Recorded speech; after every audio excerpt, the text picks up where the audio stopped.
I used my savings to save my parents' house, but they signed it over to my sister as a wedding gift, even uninviting me, so I revealed the legal ownership and stopped the transfer mid-ceremony. I am 36, the oldest kid and the orthopedic surgeon everyone in my family calls when a knee pops or a shoulder clicks.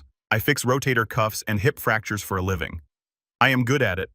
I am the steady one, the insurance policy, the person who shows up when something breaks.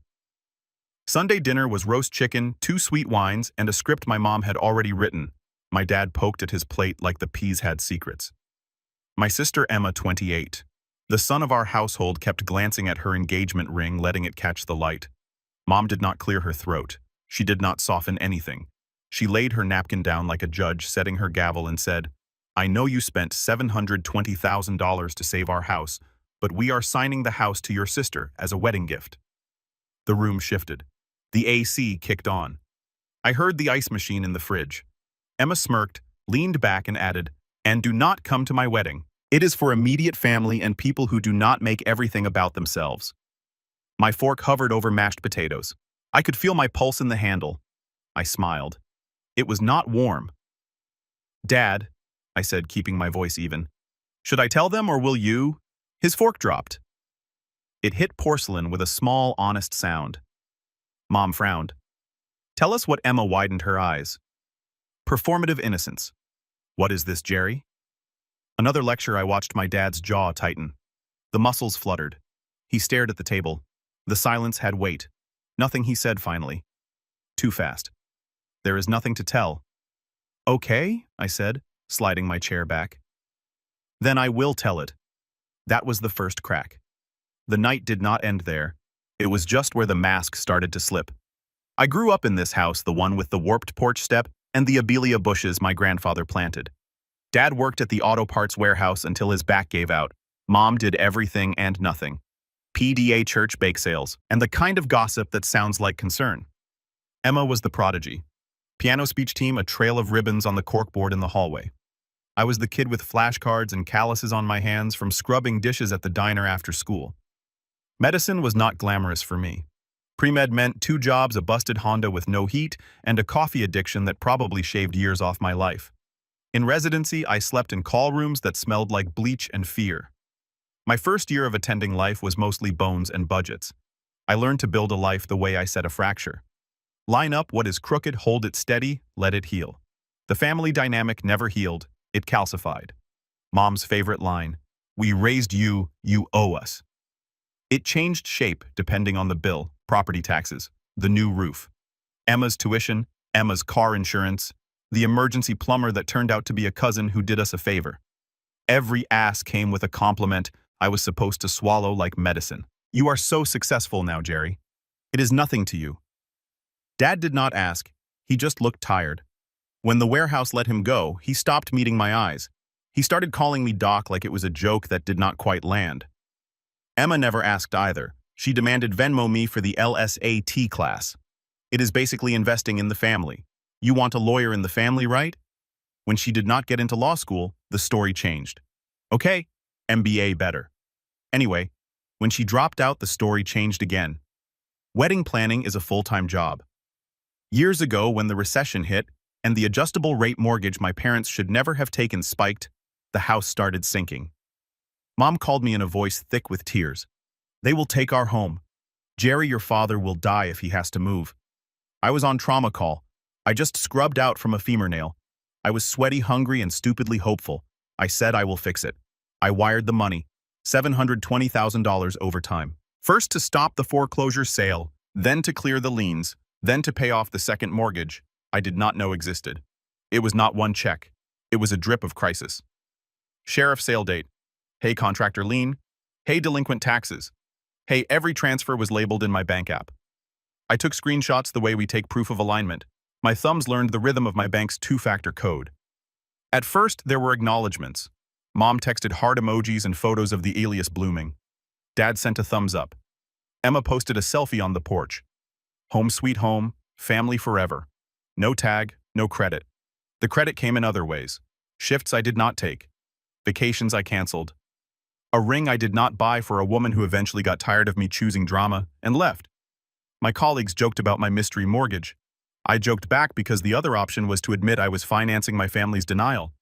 Then the ask sharpened. Emma's fiancé Zach slid into the family group chat like he had always lived there. "Hey big bro," he wrote once, "can we move the wedding to the house? It is a vibe, saves costs, since you have got it covered." Mom added, "Is not that a lovely idea? We could host the rehearsal dinner too." I typed and erased for 10 minutes and then wrote, "Let us talk after I get out of surgery." By then, I had learned to keep receipts. The deed, the note I had written to myself the night I wired the big one, the notarized agreement Dad signed 2 years ago when I told him I could not keep paying without clarity. We had sat at the kitchen table, same table as the Sunday dinner, and he had finally met my eyes. "I messed up," he said, his voice flat. "I kept taking out lines to keep your mother happy.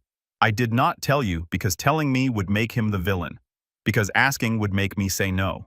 I told him I would pay the mortgage if the house transferred to an LLC I controlled, and I would let them live there rent-free as long as they paid utilities and did not encumber the property again. It was not an eviction, it was oxygen."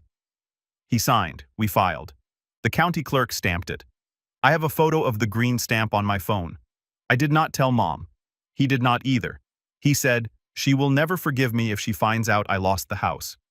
"You did not lose the house," I said. "I saved it for all of us." He nodded. "And we kept the secret like a bad splint, something that holds but not well. The emotional unpaid labor. Peace is harder to itemize, but I can.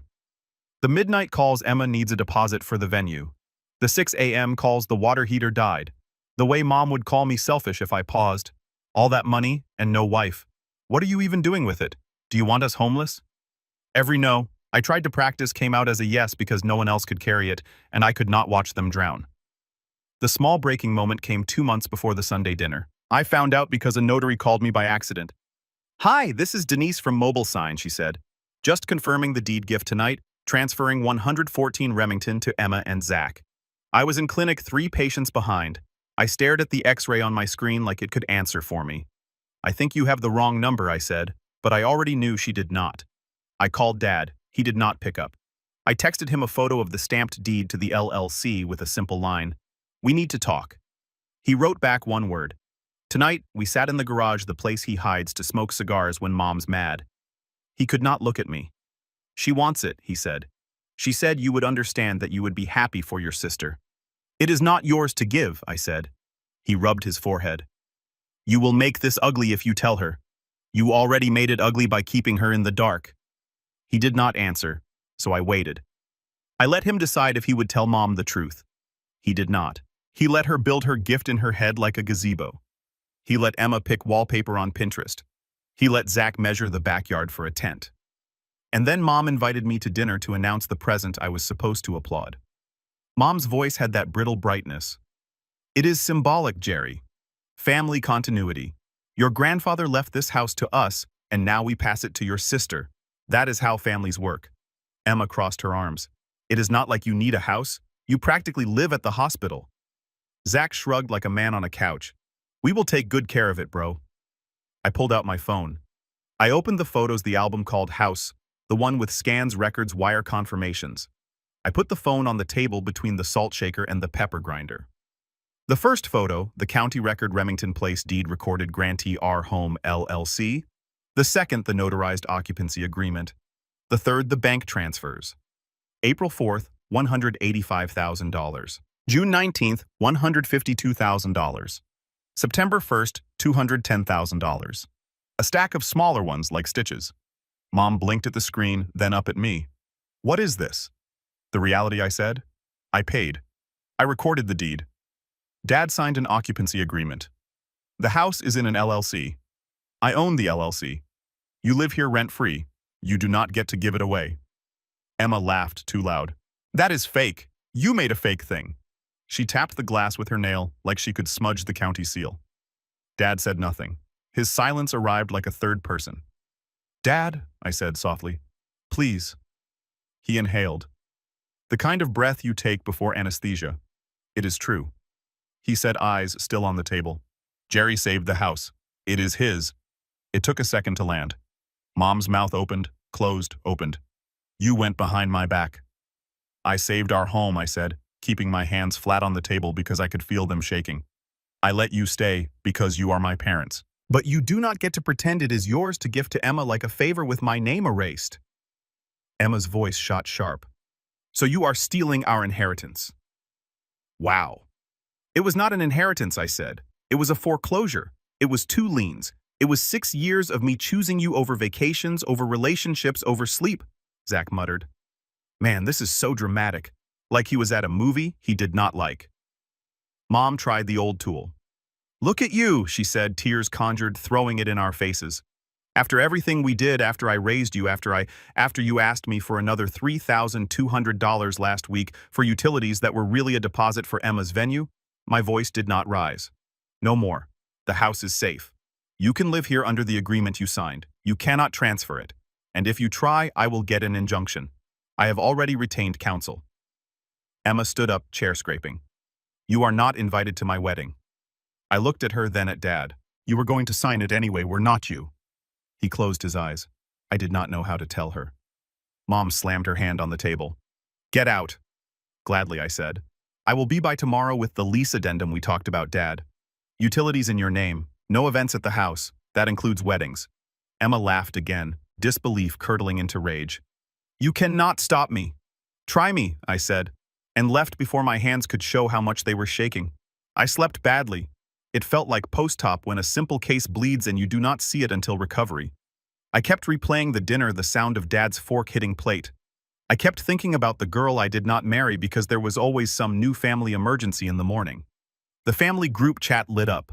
Mom, you made your father sick. Emma, you are unhinged. Zach's parents think you are abusive. Zach lawyers, LOL. Dad sent nothing. The silence again. I drove to the house with the lease and a bag of bagels because I am ridiculous like that.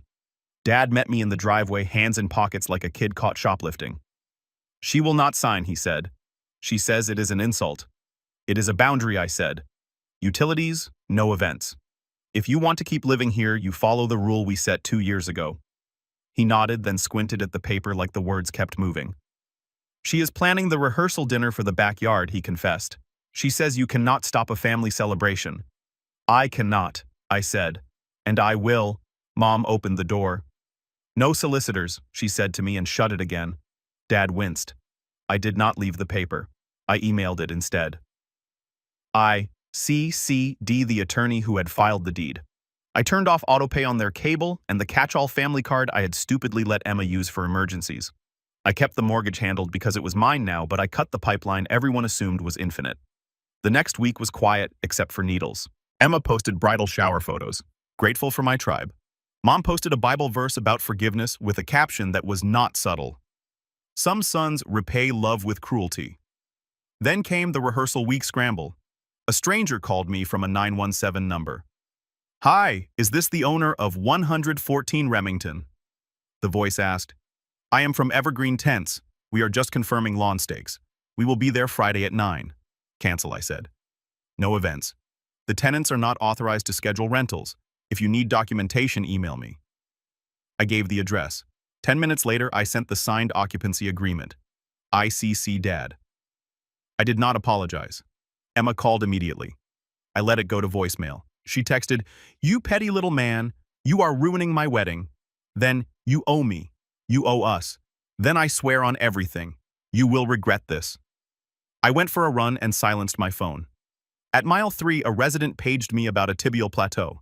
At mile 4, the sky looked like rain. The rehearsal day came. No tints arrived. Emma posted a story of the backyard with a caption, Haters cannot stop love. They strung cafe lights instead. Fine. The lease said no events over 20 people. They had 32. I counted in the video. I did not send a notice. I am not a monster.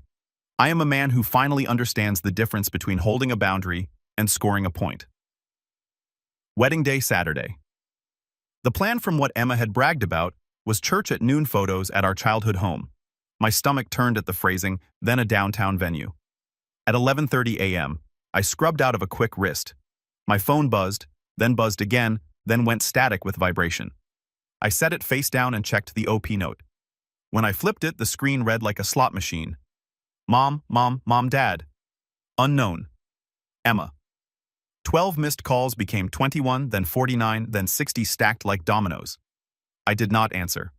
I am not proud. I just did not. A text preview slid across the top. Mom. Jerry, please answer. Police are here. Another dad. It is about the house. Please.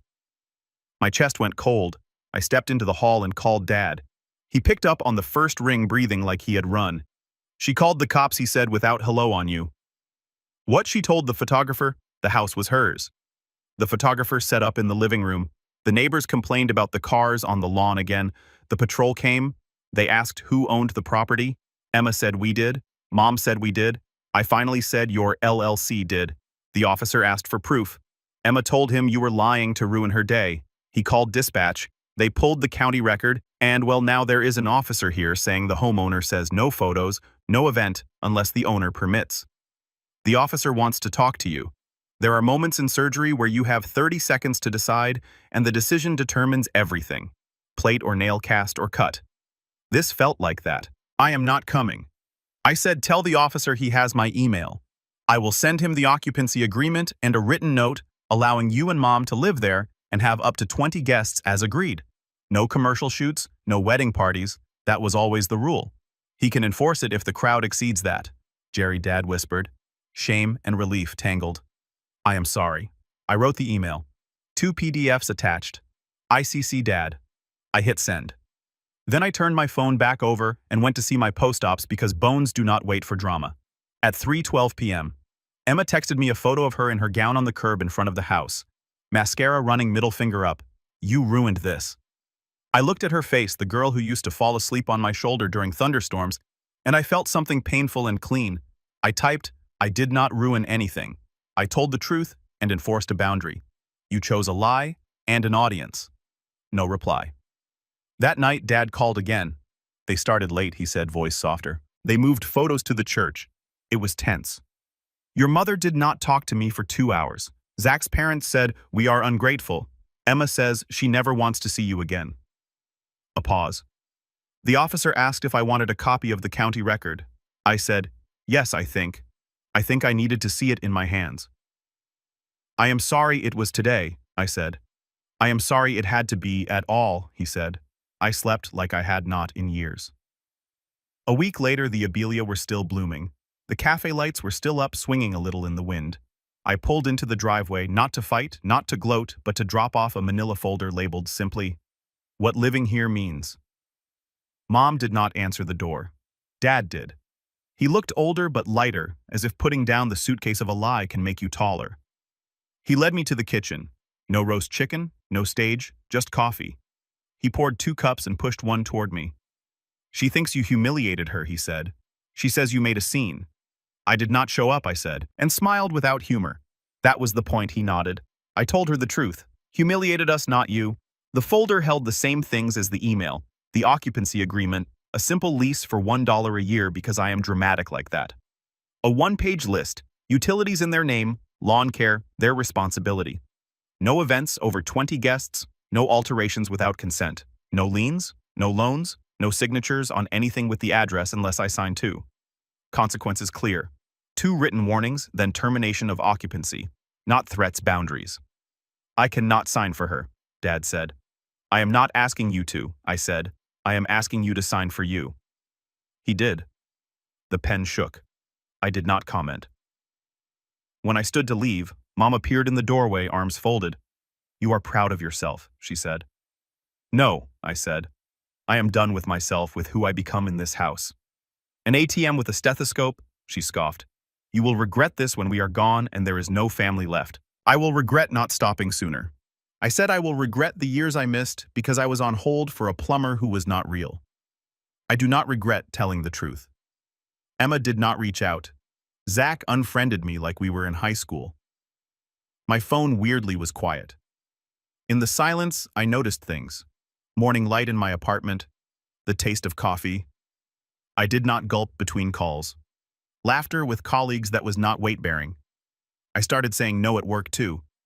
I stopped taking every open call to help out. I saw a movie on a Tuesday. I texted a woman I had met a month earlier and apologized for disappearing. We went for ramen. I took 2 weekends away to hike.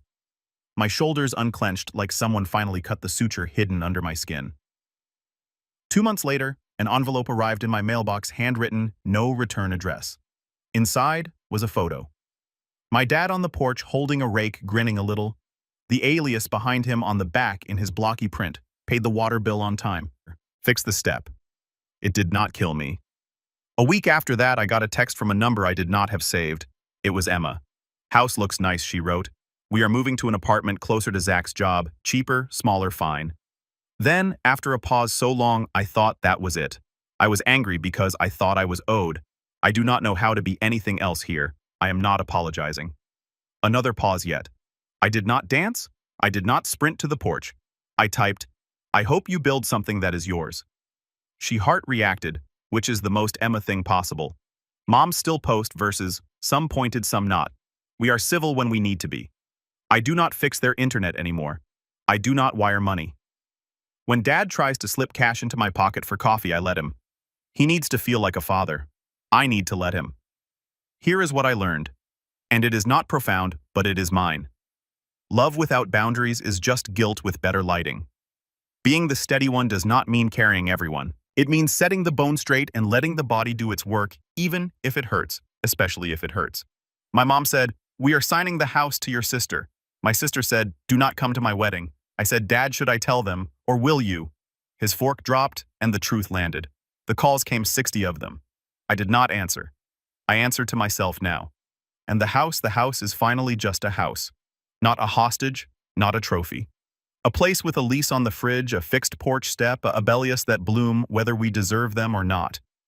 I will not be their bank. I will not be their villain. I will not be their hero either. I will be me, and that's all.